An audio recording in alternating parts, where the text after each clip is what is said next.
کجا بودی؟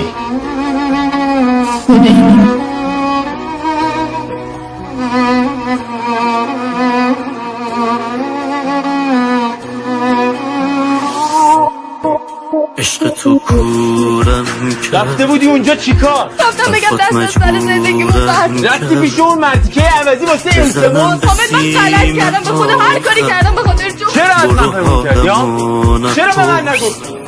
اون مرتیکه بی همه چیز باید به من بگه زنت امروز اینجا بوده؟ زنت امروز خونه من بوده؟ چیکار کردی راضیه؟ توی روزای خوبه چیکار کردی با من؟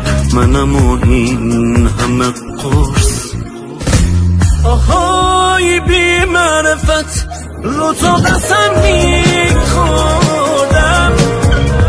آهای بی معرفت ببین من از کی خوردم منی که روز و شب اسم تو رو میبردم جواب بده به من بیگه جواب بده حرف بزن یه به درد من نمیخورم من هر جواب بده آهای بی معرفت همیشه پات وایسادم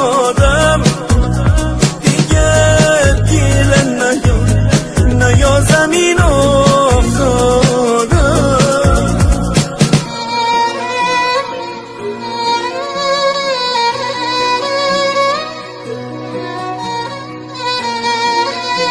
راضیه؟ جانم. میخوام یه چیزی ازت بپرسم. جانم بپرس. تو این چند وقت کسی سراغتو نگرفته؟ من شک نکن هم. من حتی اگه کسی سراغ من بگیره هیچ کاری باهاش ندارم. الان زندگی من فقط تویی.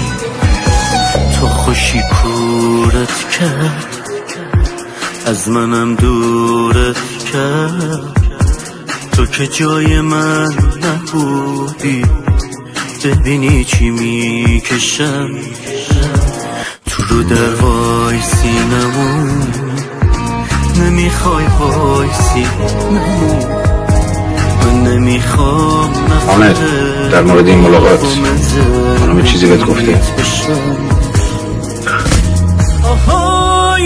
تو این چند وقت کسی سراغتو نگرفته؟ بهم شک نکن هم. من حتی اگه کسی سراغ من بگیره هیچ کاری باهاش ندارم. الان زندگی من فقط تویی. منی که روز و شب اسم تو رو